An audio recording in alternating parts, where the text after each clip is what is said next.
ज्ञानतिमिरान्धस्य ज्ञानाञ्जनशलाकया चक्षुरुन्मीलितं येन तस्मै श्रीगुरवे नमः। श्रीचैतन्यमनोभीष्टं स्थापितं येन भूतले स्वयं रूपपदामजं ददाति शपथान्तिकं। वन्देऽहं श्रीगुरुं श्रीयुतपदकमलं श्रीगुरून् वैष्णवांश्च श्रीरूपं साग्रजातं सहगण रघुनाथं नितं तं सजीवं साद्वैतं सावधूतं परिजनसहितं कृष्ण चैतन्य देवं श्रीराधाकृष्णपादां सहगण ललिता श्रीविशाखान्वितांश्च। नमोऽयं विष्णुपदाय कृष्णपृष्ठाय भूतले श्रीमते भक्तिवेदान्त स्वामिनीति नामिने। नमस्ते सरस्वती देवे गौरवाणी प्रचारिणे निर्विशेष शून्यवादी पाश्चात्यदेशतारिणे। वाञ्छाकल्पतरुभ्यश्च कृपा सिन्धुभ्यैव च पतितानां पावनेभ्यो वैष्णवेभ्यो नमो नमः। नमो महावदनाय कृष्णप्रेमपदायते कृष्णाय कृष्णचैतन्य नाम्ने गौरतिसे नमः। हे कृष्ण करुणा सिन्धु दीनबन्धो जगत्पते गोपेश्वर गोपिकान्त राधाकान्त नमोस्तुते। तप्त कांचन गौरांगी राधे वृंदावनेश्वरी विश्वभानुसुते देवी प्रणमामि हरिप्रिये। जय श्री कृष्ण चैतन्य प्रभु नित्यानंद श्री अद्वैत गदाधर शिवासादि गौर भक्त वृंद। हरे कृष्ण कृष्ण कृष्ण हरे हरे हरे राम राम राम हरे हरे। सकले हाथ जोड़ करे आमार परे परे बोलुन ओम नमो भगवते वासुदेवाय ओम नमो भगवते वासुदेवाय ओम नमो भगवते वासुदेवाय ओम नमो भगवते वासुदेवाय ओम नमो भगवते वासुदेवाय ओम नमो भगवते वासुदेवाय। नारायणं नमस्कृत्यं नरं चैव नरोत्तमं देवीं सरस्वतीं व्यासं ततो जयमुदीरये। नष्टप्रायेषु अभद्रेषु नित्यं भागवत सेवया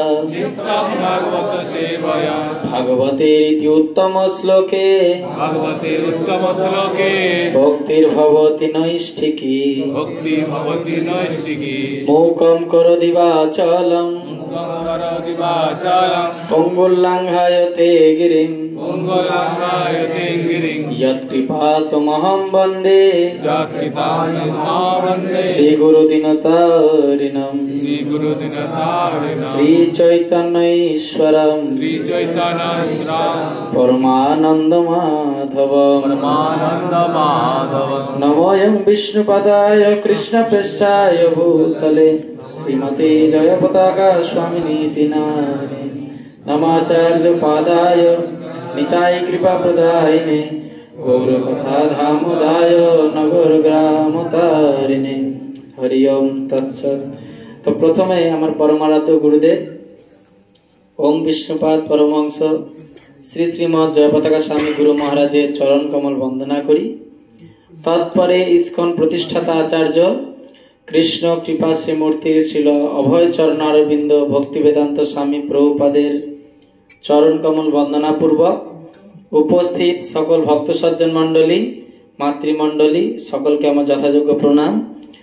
যদিও এই হরিকথা বলার মতো যথেষ্ট যোগ্যতা আমার নেই, তবুও গুরু বৈষ্ণবদের আজ্ঞা পালনে তো কিছু বলার চেষ্টা করব। তো এই হরিকথা চলাকালীন যদি কোনো ভুল ত্রুটি পরিলক্ষিত হয় তো নিজ গুণে মার্জনা করবেন এবং সংশোধিত করে আশীর্বাদ করবেন। হরে কৃষ্ণ। সকলে ভালো আছেন? হ্যাঁ, ভালো আছেন? মুখগুলো এত সুন্দর বাংলার পাঁচের মতো লাগছে যে কত ভালো সেটা একটু আমিও বুঝতে পারছি। বুঝতে পারছেন তো? যেদিনও গৃহে ভজন দেখি, গৃহেতে গোলক ভাই। গোলক মানে কি? গোলক মানে কি? গোলক ধাম বৃন্দাবন। আর যেদিন গৃহে এরকম ভজন হয়, সাধু সন্তরা আসেন, সেদিন কি হয়? গৃহেতে যেন গোলক বৃন্দাবন চলে এসছেন সেরকম অনুভূতি হয়। সেরকম কি অনুভূতি হচ্ছে? হচ্ছে? যদি না হয় সেটাও আমাদের নিজেদের ফল্ট। বুঝতে পারছেন কেন বলুন তো?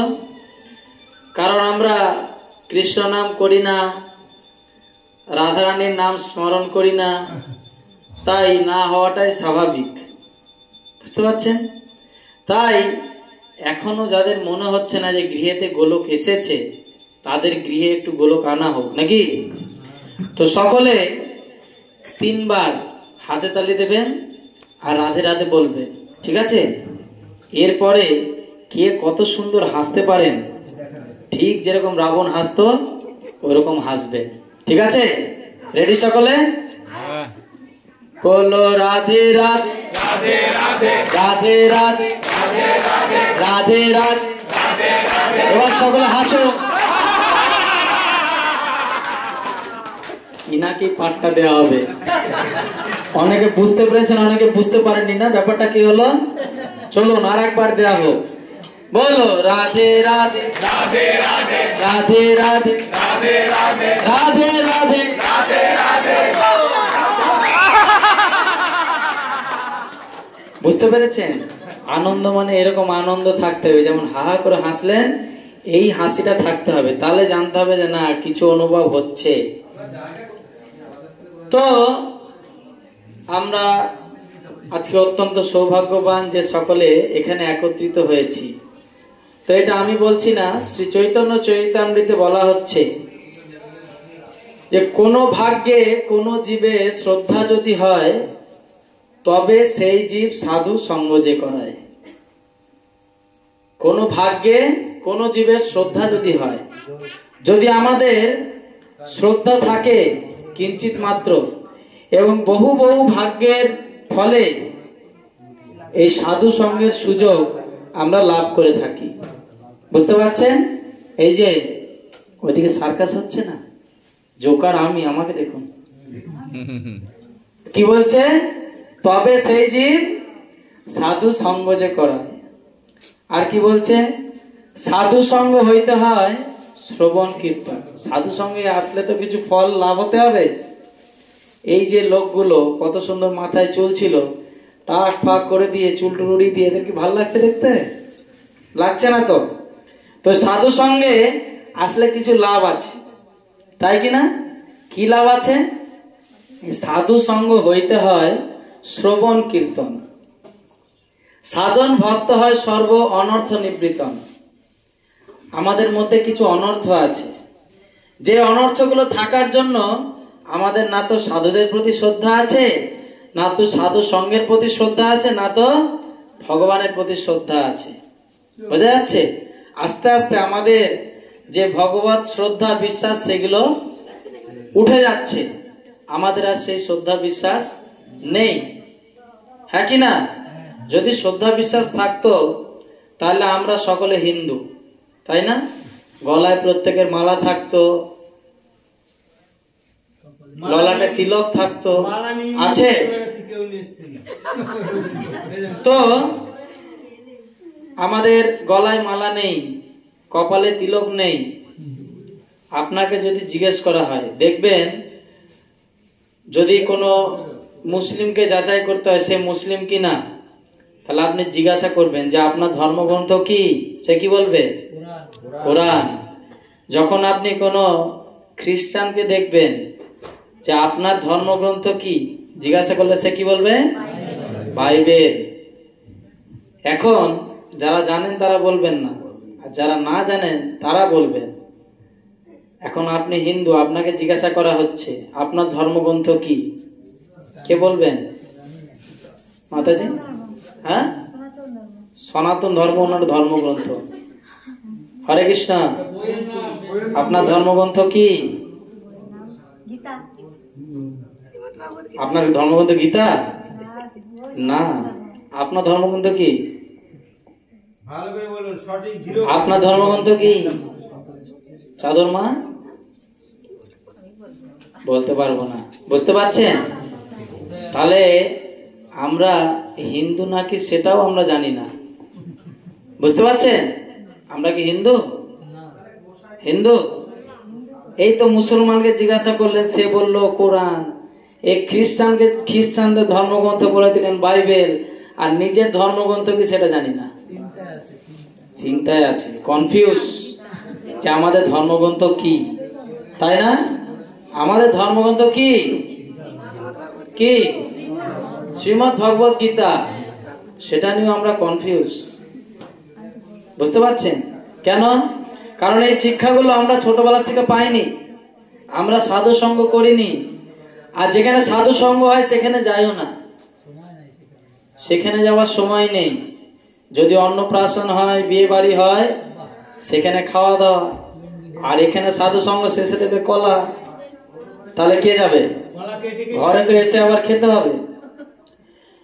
তো ওই ভয় আর সাধু সঙ্গে যায় না। আবার সাধু সঙ্গে গিয়ে যদি পুণ্য হয়, যদি বলে এটা ছাড়ো, ওটা ছাড়ো, সেটা ছাড়ো, আমরা তো ছাড়াছাড়িতে নেই, আছি। এখন যদি বলে এটা ছেড়ে দিতে হবে, এটা পাপ, চিন্তা করবেন, তাহলে আর ওইখানে যাওয়াই যাবে না, ওই সঙ্গ করাই যাবে না, তাই না? সাধুদের সঙ্গে যদি মেশেন, যদি সাধু সঙ্গে আসেন, তাহলে কি লাভ? না আমাদের এই যে অনর্থগুলো, এই অনর্থগুলো ধীরে ধীরে দূরে যাবে। সেরকম খুব সুন্দর একটা গল্প আছে। একজন শিকারী, সে প্রতিদিন শিকার করতে যেত। এখন শিকার করতে গিয়ে সে কি করতো? বনে প্রতিদিন জাল বিছিয়ে দিত, বুঝতে পারছেন? তো বনে প্রতিদিন যখন জাল বিছাতো, তখন প্রতিদিনই কিছু না কিছু সেই জালে ফাঁসতো। কোনোদিন হরিণ ফাঁসে, কোনোদিন শৃগাল ফাঁসে, কিছু না কিছু ফাঁসে। আর তাদের বংশ পরম্পরায় ব্যবসা কি? এই শিকার করা, বুঝতে পারছেন? সে যখন জাল পেতে দিয়ে এসছে, তখন একটা হরিণ পড়েছে। সে হরিণ নিয়ে জঙ্গলের মধ্যে দিয়ে যাচ্ছে, হরিণকে নিয়ে জালে ভালো করে বেঁধে নিয়ে। তো তখন যেতে যেতে দেখছে যে একটা ছোট্ট কুটির। তখন সেই ছোট্ট কুটিরে দেখছেন যে একজন সাধু আছে।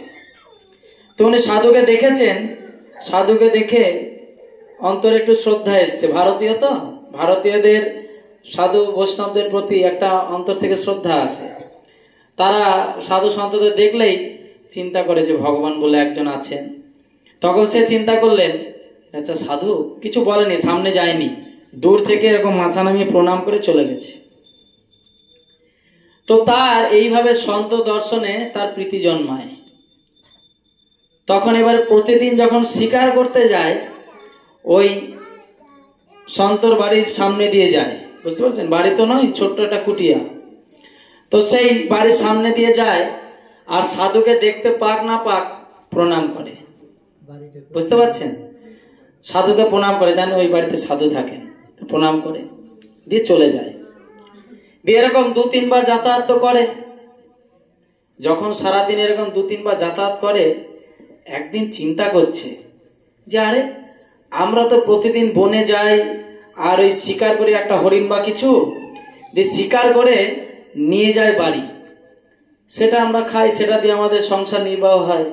এই সাধু বাবা তো কিছু খায় না, ও কি কিছু খায় না? এই তাই লোকটা শুকিয়ে যাচ্ছে। তো গিয়ে তখন জিজ্ঞাসা করছে, সেই দিন সাহস করে, যে আচ্ছা আপনি সারাদিন এই কুটিরে থাকেন, মাঝে মাঝে বাইরে আসতে দেখি, তো আপনি শিকারে যান না?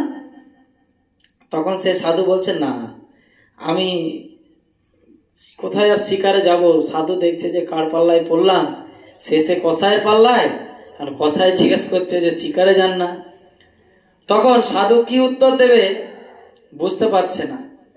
তখন বলছে এই জঙ্গলে আপনার যা দরকার আমি সেটাই স্বীকার করে দেবো, কি দরকার বলুন।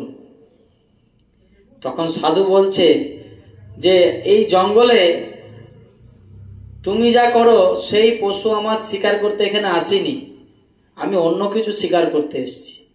তখন বলছে কি শিকার করতে এসছেন?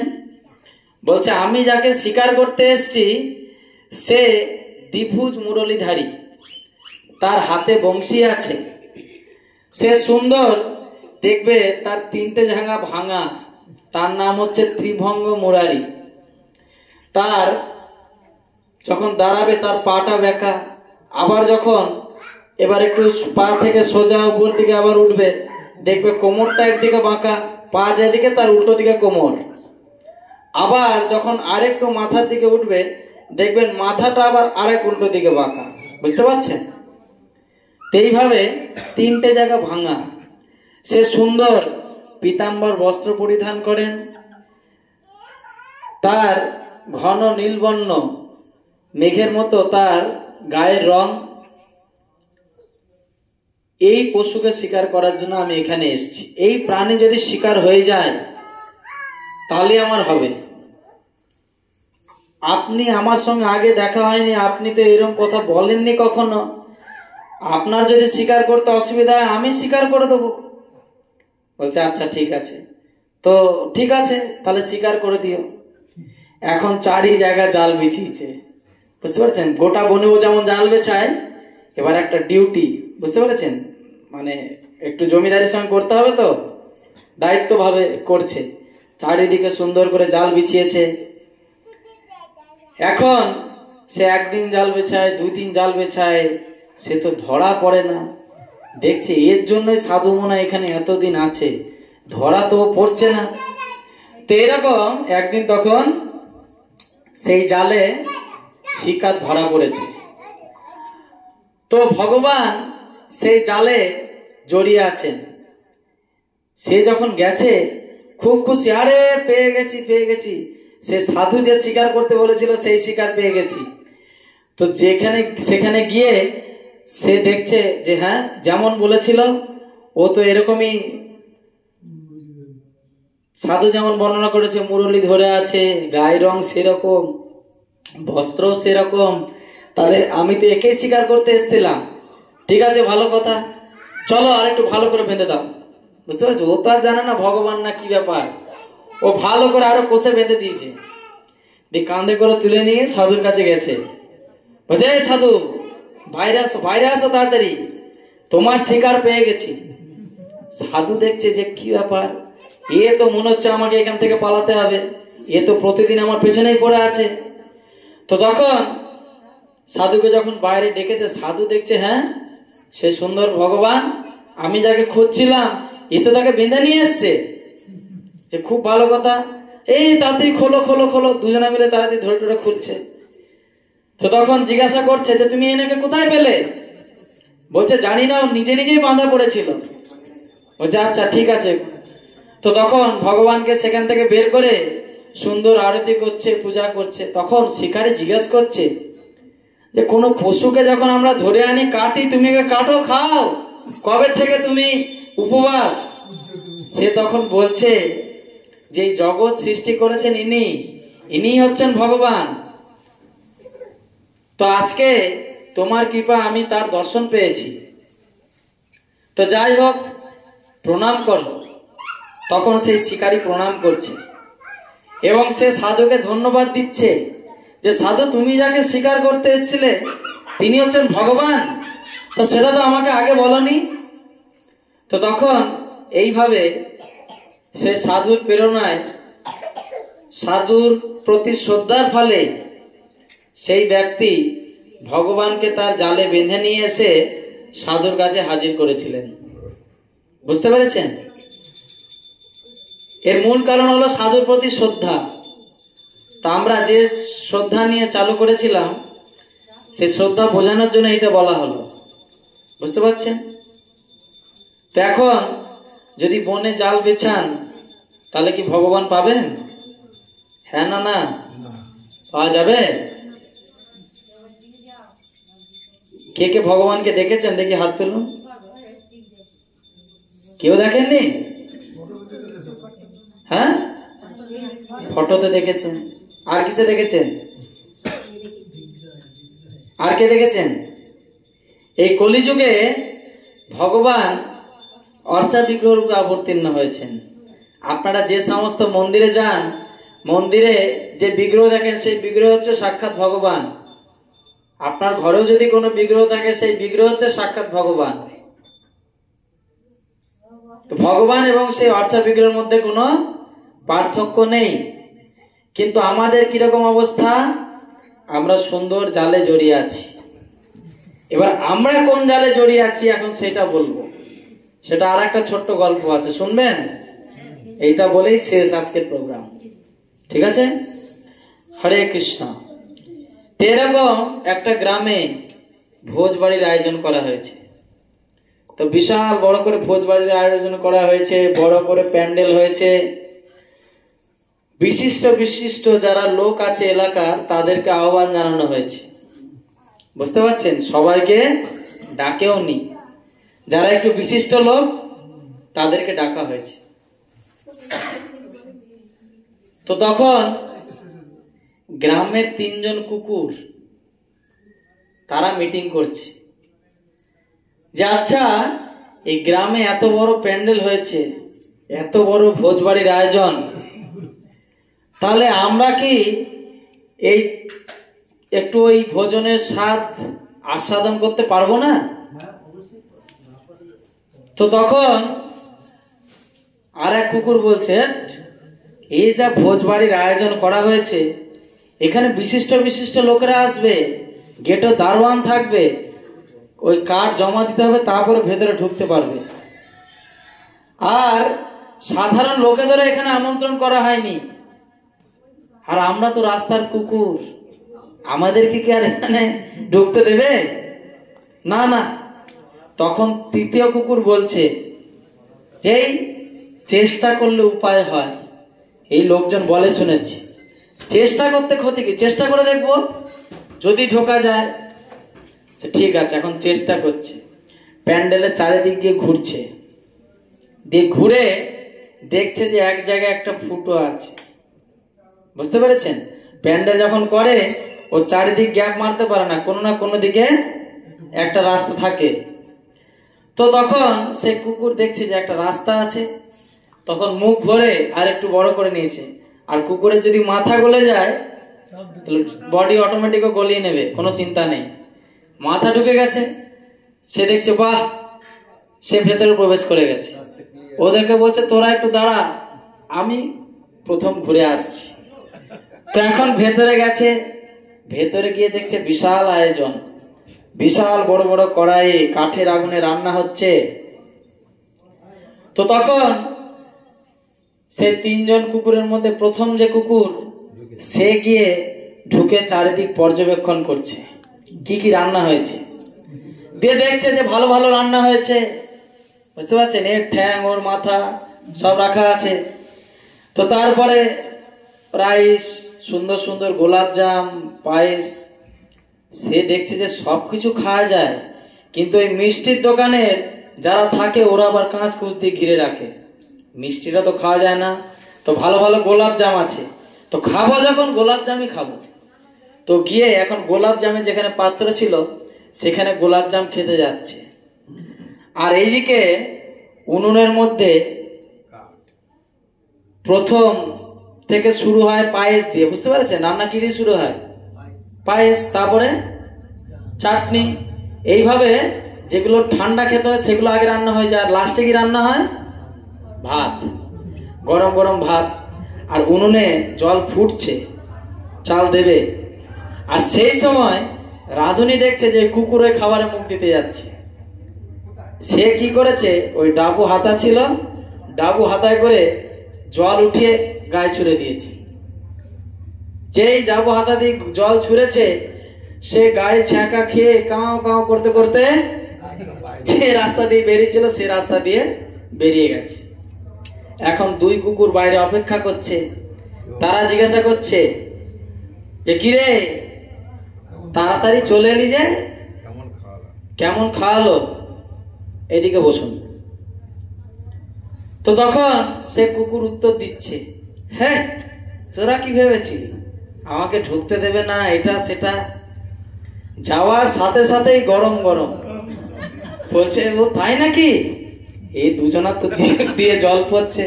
বলছে বাহ, যাওয়ার সাথে সাথে এত খাতির। বলছে হ্যাঁ, কুকুর ভাবছিস নাকি? আমরা গ্রামের কুকুর, আমাদের একটা সম্মান নেই? যাওয়ার সাথে সাথে গরম গরম। ঠিক আছে, ভালো, তো ওকে ভালো সৎকার করেছে। দ্বিতীয় কুকুর বলছে, তাহলে তুই পরে যাস, তাহলে আমি আগে ঘুরে আসি। প্রথম কুকুর তখন বলছে, যা যা যা, তোর জন্য আরো ভালো হয়তো কিছু অপেক্ষা করছে। বুঝতে পারছেন? এখন তিনটে কুকুর একই রকম দেখতে। এখন দ্বিতীয় কুকুর সে বলছে, প্রথম কুকুর শিখিয়ে দিয়েছে, জায়গাটা আমি করে এসছি, কোনো চিন্তা নেই, মাথা গলাবি, আমার মতোই তোর চেহারা, ভেতরে ঢুকে যাবি। যাচ্ছ, ঠিক আছে। তো এখন দ্বিতীয় কুকুর সে ভেতর দিয়ে গেছে, সে চারিদিক পর্যবেক্ষণ করছে, দেখছে যে ভালো ভালো ভালো রান্না হয়েছে। সে আর মিষ্টি টিষ্টির দিকে যায়নি, ও দেখছে কোথায় মাথা আছে, বুঝছে, মাথা খেতে যাচ্ছে। আর এ রাঁধুনি এ দেখছে, আচ্ছা তো এই কুকুরটা তো ভারী জ্বালাতন করছে, এই মাত্র যে গরম জল ছুড়ে দিলাম, শিক্ষা হয়নি, ঠিক আছে এবারে এমন দেব যাতে আর এর কোনো চিন্তা না থাকে। বুঝতে পারছেন? ভালো করে দেবো এবারে। তো এবারে উনুনে গরম কাঠ জ্বলছিল, সে যেই ওই পাত্রে মুখ দিতে যাবে, সে গরম কাঠ দিয়ে ছুঁড়ে মেরেছে। তখন সে বেচারি আবার কাও কাও করতে করতে রাস্তা দিয়ে বেরিয়ে চলে গেছে। এখন তৃতীয় কুকুর সে লাফালাফি করছে, দেখছে ও তো গেল, এক এক করে যেতে হবে, তো এইভাবে তো হবে না। দ্বিতীয় তো আসছে, দেখছে ছুটে বেরিয়ে আসছে, বলছে বাহ বন্ধু এসে গেলি? বলছে হ্যাঁ। প্রথম কুকুর সে তো ব্যাপার জানে যে কি হয়েছে। তখন দ্বিতীয় কুকুর আসতেই তৃতীয় কুকুর সে তো লাফাচ্ছে, সে যাবে, সে জিজ্ঞেস করছে, হ্যাঁ রে তুইও তো বেশ তাড়াতাড়ি চলে এলি। আর কি আর বলবো, আমাকে কি ওর মতন খাতির করে নাকি? যাওয়ার সাথে সাথে গরম গরম ওই রকম নয়, আমারটা আরো স্ট্যান্ডার্ড। বলছে কি? বলছে আমাকে যাওয়ার সাথে সাথেই বসিয়ে দিল। বলছে আচ্ছা, তোকে যাওয়ার সাথে সাথেই বসিয়ে দিয়েছে, খুব ভালো, লোকগুলো ভালো রে, আমরা যেমন ভাবছিলাম ওইরকম নয়। বলছে ঠিক আছে, তা একটা কাজ করো।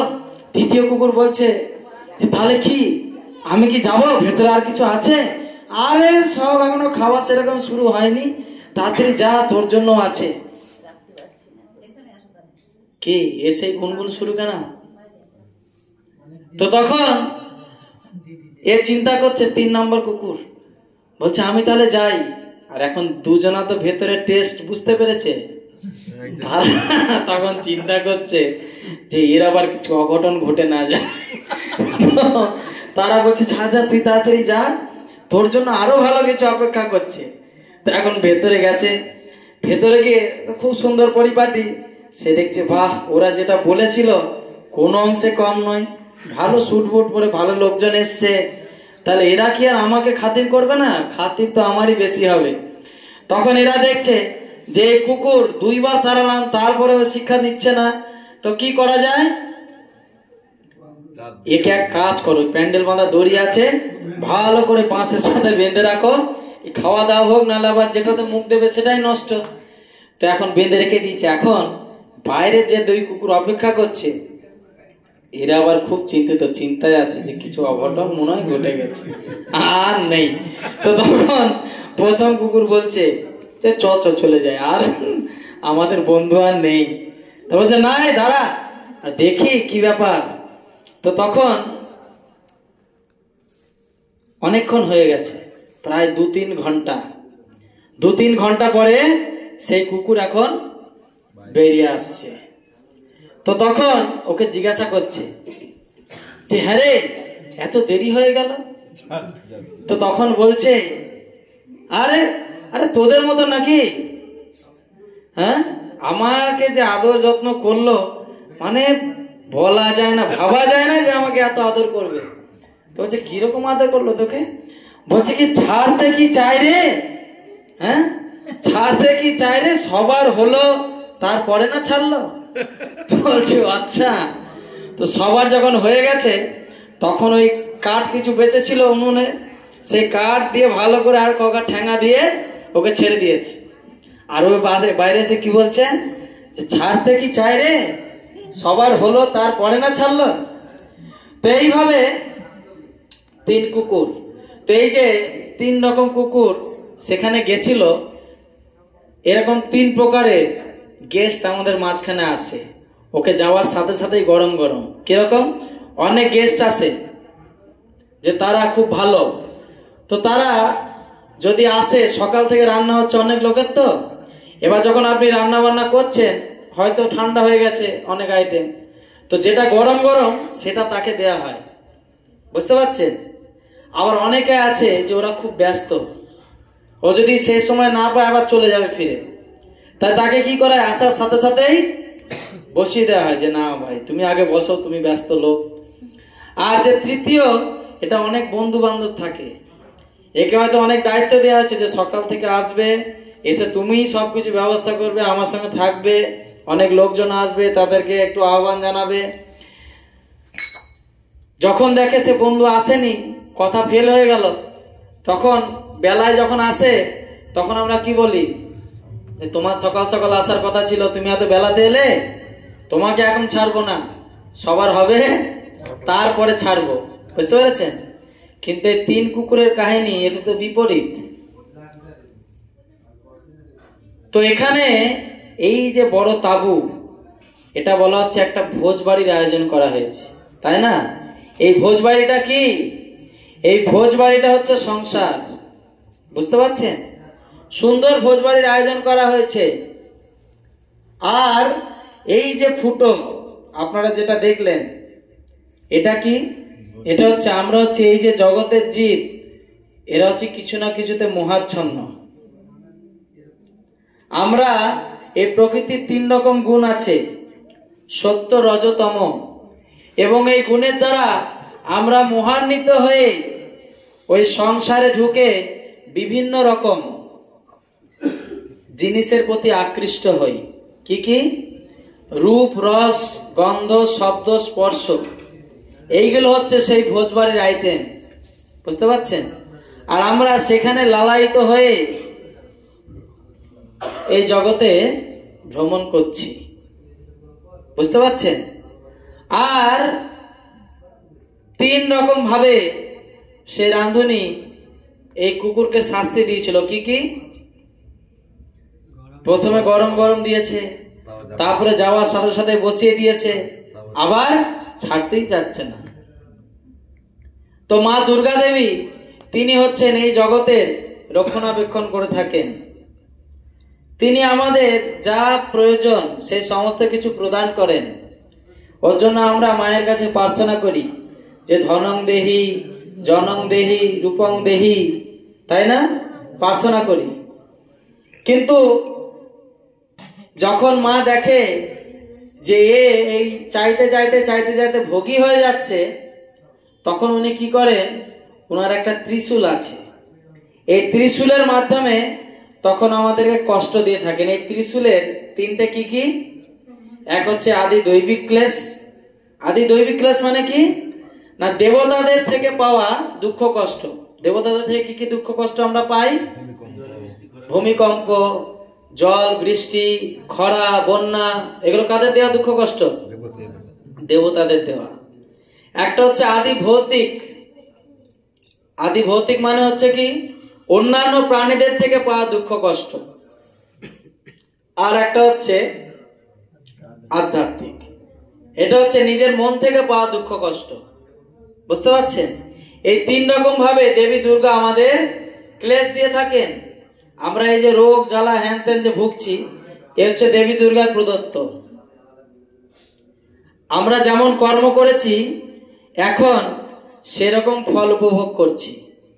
আমরা যদি কেউ দুঃখে আছি, আমরা যদি কেউ অত্যন্ত গরিব আছি, আমরা যদি কেউ অত্যন্ত ধনবান আছি, এগুলো হচ্ছে আমাদের পূর্বকৃত জন্মের কর্মের ফল। সেটা এখন আমরা এই জন্মে ভোগ করছি। তাহলে একটা জিনিস চিন্তা করুন, এখন যে কর্ম করছেন সেই কর্মের জন্য কি ভবিষ্যতে ফল পেতে হবে না? পেতে হবে কি না? হবে তো?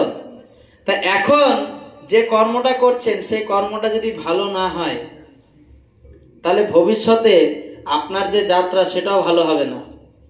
এই যে বাচ্চা কাচ্চা এরা এখন 1, 2, 3, 4 পড়ে, তো ধীরে ধীরে ধীরে ধীরে এরা বড় হবে। এখন যেমন পড়াশোনা করছে সেরকম পরবর্তীতে যদি সেই পড়াশোনাটাকে টিকিয়ে রাখতে পারে তাহলে ডাক্তার, ইঞ্জিনিয়ার, প্রফেসর হবে। আর যদি সেটাকে টিকিয়ে না রাখতে পারে, এখন যদি ফাঁকি দেয় তাহলে কি হবে? পড়াশোনা করে যে গাড়ি ঘোড়া চড়ে সে, আর পড়াশোনা না করলে কোনো সুখ নাহি মেলে। তাই তো পড়েছেন নাকি? তো ঠিক তারা যদি পড়াশোনা এখন না করে ভবিষ্যতে কি হবে? তারা কোনো সুখ পাবে না। তারা তখন হয় ভ্যান চালাবে, নালে লেবারি করতে যাবে, তাই তো? নাকি অন্য কিছু করবে? এই সমস্ত কিছু তাদের করে বেড়াতে হবে। তো যে যেরকম কর্ম করবেন পরবর্তী দিনটা সেরকমই সুখের কিংবা দুঃখের হতে চলেছে। বুঝতে পারছেন? এবং দেবী দুর্গা তিনি আমাদের এই দুঃখ প্রদান করেন এবং দুঃখ প্রদান করার মাধ্যমে আমাদেরকে মেসেজ দেন, আমাদেরকে বার্তা দেন, চিঠি পাঠান যে দেখো তুমি কষ্ট পাচ্ছ, এই কষ্টের কারণ কি? তুমি ভগবত বিমুখ হয়ে পড়েছো, তুমি ভগবত সঙ্গ করছো না, তার জন্য তোমার এরকম কষ্ট। দেবী দুর্গা সেটা আমাদের বুঝান। তো এখন আমরা বিভিন্ন জন দেখায় যে আমরা এই সংসারে পড়ে আছি, ঘরের লোকজন কথা শোনে না, আমি তো ভক্ত হতে চাই, তারা হবে কিনা জানি না। বুঝতে পারছেন? অনেকে আমাদের কাছে এসে দুঃখ করেন যে ছেলে মেয়ে একদম কথা শোনে না, একটু মাথায় হাত রেখে দিন যাতে পরিবর্তন হয়ে যায়। তো মাথায় হাত দিলে কি আর পরিবর্তন হয়? কি বলেন? পরিবর্তন হয়? আমরা জ্যোতিষী নাকি জাদু জানি? কোনো পরিবর্তন হবে না। আপনার ছেলে মেয়েকে যেরকম আপনি শিক্ষা দিয়েছেন সেটার ফলই আপনি পাচ্ছেন। আপনার ছেলে মেয়েকে আপনি যেরকম সংস্কার দিয়েছেন সেই ফলই পাচ্ছেন। যদি ছেলে মেয়েকে বৈদিক শিক্ষায় শিক্ষিত করতেন, যদি নিজে আপনার ধর্ম সম্বন্ধে জানতেন এবং আপনার ছেলে মেয়েকে সেই ধর্ম সম্বন্ধে শিক্ষা দিতেন, তাহলে আপনার ছেলে মেয়ে এরকম তৈরি হতো না। এখন আপনার ছেলে মেয়ে তো এরকম তৈরি হয়েছেই, এর কারণ কি? আপনি নিজেই কিছু জানেন না। জানেন? জানেন না? আমরা নিজেরাই কিছু জানি না। ধূপ ঘোরাতে হয়, নম নম করে ঘুরিয়ে দিলাম। ভগবানের অবস্থায় কলিযুগে সব থেকে খারাপ। বুঝতে পারছেন? মানে ভগবানের যে কি বিপদ এই জগতে, লোকের বাড়ি গেলে বোঝা যায়। ইনাদের বাড়িতে ভালো সুন্দর করে সাজিয়েছে, কিন্তু আপনি বাড়িতে যাবেন দেখবেন ভগবান আছে সিঁড়ির তলায়। কেন বলুন তো? ওখানে আমাদের প্রয়োজন পড়ে না। সকালবেলা থেকে নিজেরা খায় 3 বার। বুঝতে পারছেন? এই যে মাতাজি মাইক দেবে বলে, হ্যাঁ আপনি বলবেন, আমরাও একটু শুনবো। তো ভগবানের অবস্থা সব থেকে খারাপ। কিরকম? না, ভগবান আছেন সিঁড়ির তলায়, নিজেরা 3 বেলা খাচ্ছি। বুঝতে পারছেন? সকালে, আবার দুপুরে, আবার সন্ধ্যায়, টিফিন, আবার রাত্রেবেলায় 3, 4 বার 5 বার খাচ্ছি। আর ভগবানের কি অবস্থা বলুন তো? আমরা হচ্ছি ভগবানকে ভালোবাসি, আমরা হচ্ছি ধর্ম করি। কিরকম ধর্ম করি? দোকান থেকে এনে বাতাসা নকুলদানা রেখে দেওয়া আছে। বুঝতে পারছেন? ডাব্বাতে 2-4টে করে জটা ঠাকুর, গুনে তটা নকুলদানা, 2-4টে বাতাসা। এবারে ভগবান সে বেচারি কখন খায়? যে ভগবান আমার ছেলে, আমার অন্তরে ভক্তি আছে, আমাকে বলতে হবে না, ডেইলি পুজো দিই। মানে পুজো দেওয়া মানে ভগবানকে আমরা উদ্ধার করে দিচ্ছি, তাই না? দুপুর বেলায় মানে সকালবেলায় খাওয়া দাওয়া করে, ঘরের কাজটা সেরে দুপুর বেলায় স্নান করে তারপরে ভগবানের সামনে এইটুকু বাটি রাখা আছে, ওতে 4টে নকুলদানা, 2টো বাতাসা আর ছোট গ্লাস আছে। ঘরের যে কজন লোক বোতল বোতল জল ভরে রেখে দিই খাবার জন্য, আর ভগবানের জন্য এইটুকু গ্লাস। তারপরে আবার রাজ্যের ঠাকুর। বুঝতে পারছেন? ভাগে কোনটুকু করে পাবে? তো ভগবান খাচ্ছে বাটিতে, মনোভক্তি আছে তো, থালা এত বড়, আর সেই যে বাতাসা নকুলদানা দেয়া হচ্ছে, পিঁপড়ে টানছে। ভগবান দেখছে তুই খা ভাই, অন্য বাড়ি যাই। আমাদের এই যে সংসার, এই সংসার কৃষ্ণ কেন্দ্রিক সংসার হচ্ছে না, বুঝতে পারছেন? আমরা প্রতি গ্রাসে গ্রাসে পাপ ভক্ষণ করছি, সেটা নিরামিষ খান কিংবা আমিষ খান, আমরা পাপই খাচ্ছি। তো তাই আমাদের আজ পর্যন্ত এই যে এত পাপ কর্ম করে এসছি, চিন্তা করুন 8 থেকে 80 সকলে যে এতদিন আমরা এই পৃথিবীতে এসছি। আমরা একটু আগে ভজনে গাইলাম যে এমনও জনমে হরিনা ভজিলি সে তুই মানুষ কবে। আমরা কি মানুষ? বলুন হ্যাঁ মানুষ। মানুষ নই, মনুষ্য আকার হইলে কি হয়, করহ ভূতের কাম। আমাদের আকারটা মানুষের মতো, কিন্তু কাজ কর্মটা কিসের মতো? ভূতের মতো। ভূত যেমন হরিনাম করে না, সাধু সঙ্গ করে না, আমরাও সেরকম করি না, বুঝতে পারছেন? মনুষ্য আকার হইলে কি হয়, করহ ভূতের কাম, আর নইলে বদনে কেন না বলো শ্রীকৃষ্ণ গোবিন্দ নাম। যদি আমরা ভূত না হতাম তাহলে আমরা শ্রীকৃষ্ণ গোবিন্দ নাম করতাম না কেন? তারপরে কি বলছে যে পাখিরে যে নাম লওয়াইলে লয় সারি সুখ আদি কত। যাদের বাড়ি তোতা টিয়া ময়না আছে তারা দেখেছেন যে যদি পাখিকে বলা হয় যে বলবে সকালবেলায় রাধে রাধে, তো যখনই সকালে হবে তখনইও বলবে রাধে রাধে, উঠে পড়ো। ঘরের যে ছেলে মেয়ে আছে তাদের নাম ধরে বলবে এই ওঠ ওঠ, বলে কি না? পাখিকে যেরকম শেখাবেন পাখি সেরকম বলি বলে। আমরা বিভিন্ন জায়গায় যাই, সেখানে সাধুরা বলেন যে আপনাদের যে ধর্মগ্রন্থ গীতা পড়ুন, এই সাধু সঙ্গে আসুন, হরিনাম জপ করুন। এত কিছু শেখানোর পরে দেখি যে ফ্রিতে, তো ফ্রিতে জ্ঞান দিচ্ছে। আমাদের জীবন যেরকম সেরকম চলবে, সবাই এক জায়গাতেই যাব, কোনো চিন্তা নেই, বুঝতে পারছেন? এরকম আমরা ভাষণ দিয়ে থাকি। সবাই এক জায়গায় যাবেন না। যদি আপনি দিল্লির টিকিট কাটেন আপনি দিল্লি যাবেন, যদি আপনি পাঞ্জাবের টিকিট কাটেন পাঞ্জাব যাবেন। সব ট্রেন এক জায়গায় যাচ্ছে? হ্যাঁ না না? সব প্লেন এক জায়গায় যাচ্ছে? সব বাস এক জায়গায় যাচ্ছে? যাচ্ছে না। আমরা যেরকম কর্ম করছি সেরকম অনুসারে আমরা বিভিন্ন জায়গায় যাব। ভগবান গীতাতে নিজে বলেছেন জানতি দেবাব্রত দেবান প্রীতিং জানতি প্রীতিব্রতা ভূতানি জানতি ভূতের যা। বুঝতে পারছেন? যে যেরকম কর্ম করবে সে সেই লোকে যাবে। আমরাও যেরকম কর্ম করছি আমরাও সেই লোকে যাব। তো তার জন্য আমাদের যে এই জীবন, ভাবতে শুরু করুন। কারোর 20 হয়ে গেল, কারো 25, কারো 30, কারো 35, কারো 50 পেরিয়ে গেছে, কারো 60, বুঝতে পারছেন? কারো 65। আমরা এতদিন ভগবত ভজন করিনি, আমরা শুধুমাত্র এই মায়ার ভজনা করেছি, বুঝতে পারছেন? আমরা এতদিন পর্যন্ত এই মায়ার ভজনা করছি। কিভাবে ভগবত কেন্দ্রিক সংসার হবে? না, ভগবানকে নিয়ে আপনার সবকিছু হবে।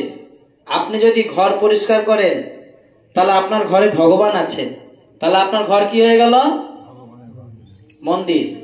যখন আপনি ঘর পরিষ্কার করছেন তখন আপনি কি পরিষ্কার করার ফল পাবেন? মন্দির পরিষ্কার করার ফল পাবেন।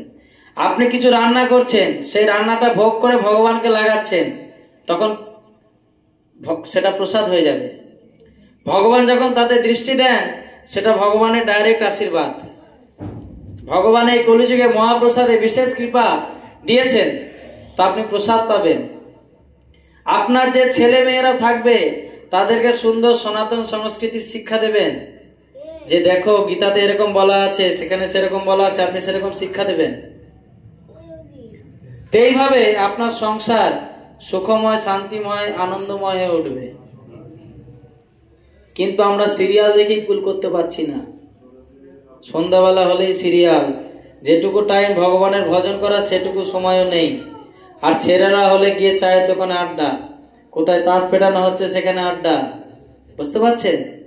তাই বলছে যে দিবস রজনী আবল তাবল পাচালো পারিতে পারো। আর যদি এর সঙ্গে ওর দেখা হয় তাহলে এর নিন্দা তার কাছে, তার নিন্দা তার কাছে। বুঝতে পারছেন?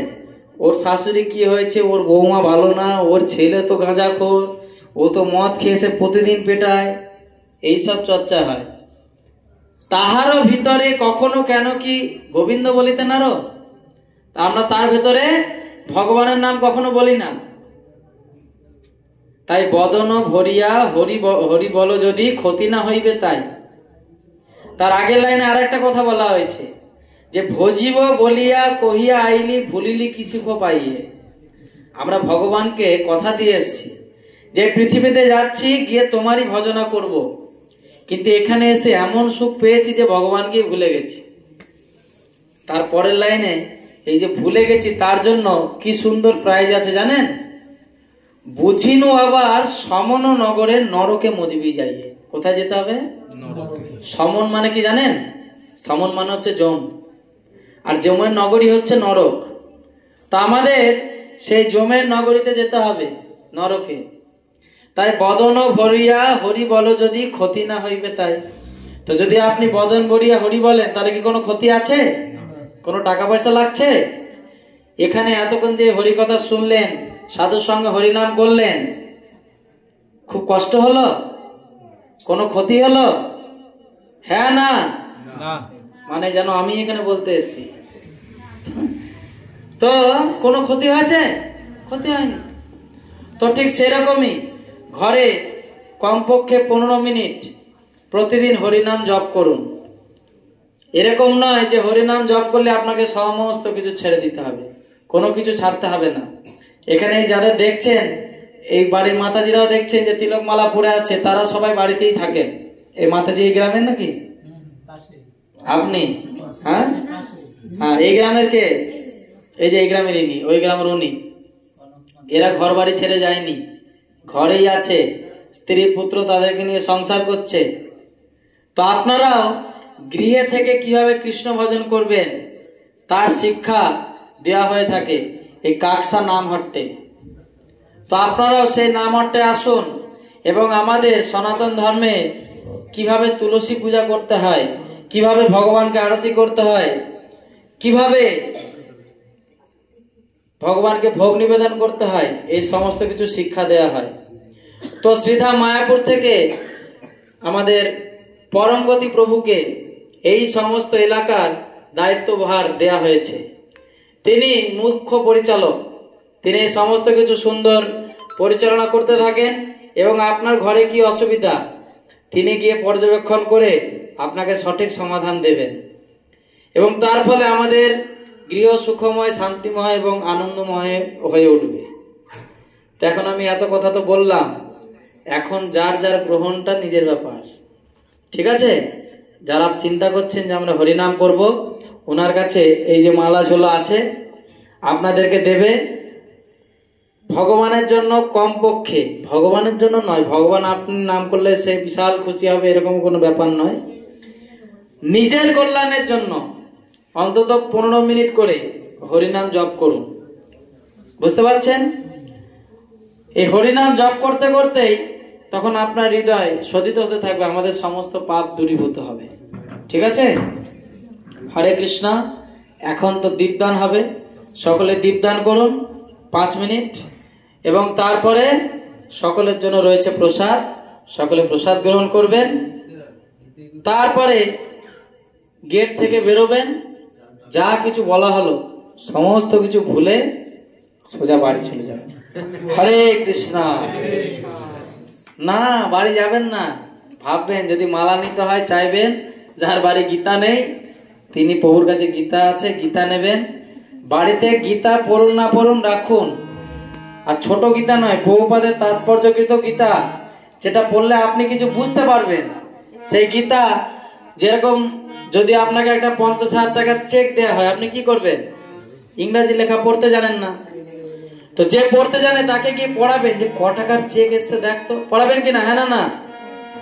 সেরকম যদি আপনাকে গীতা পড়তে হয়, আপনি যদি পড়াশোনা না জানেন, যে পড়াশোনা জানে ছেলে মেয়েরা, বাচ্চারা, তাদেরকে বলবেন 1 পাতা করে পড়ে শোনাও। বলবেন নাকি বলবেন না? এইটা যে অমূল্য সম্পদ সেটা আপনাকে বুঝতে হবে, এবং সেটা যদি না বোঝেন ওই ঘরে ক্যাচালি হতে থাকবে, আর আপনি ওই ক্যাচাল করতে করতে একদিন মারা যাবেন। বুঝতে পারছেন? তাই সাধু সঙ্গ করুন এবং সাধু সঙ্গে এসে ধীরে ধীরে ধীরে ধীরে এই ভক্তিগুলো শিখতে থাকুন। হরে কৃষ্ণ। সকলকে ধন্যবাদ এবং শ্রীধাম বৃন্দাবনে সুস্বাগতম। সকলে বৃন্দাবন ধামে আসুন এবং সেই বৃন্দাবন ধামে আপনার যে প্রেম আছে ভগবানের প্রতি, আপনার যে ভক্তি আছে, সেই সমস্ত কিছু লীলাস্থলে যখন দর্শন করবেন দেখবেন সে আপনার প্রেম ভক্তি আরো প্রগাঢ় হবে। বলো কৃষ্ণচন্দ্র ভগবান কি, গৌরনিতাই কি, শিল প্রভুপাদ কি, নিতাই গৌর প্রেমানন্দে। प्रभु की और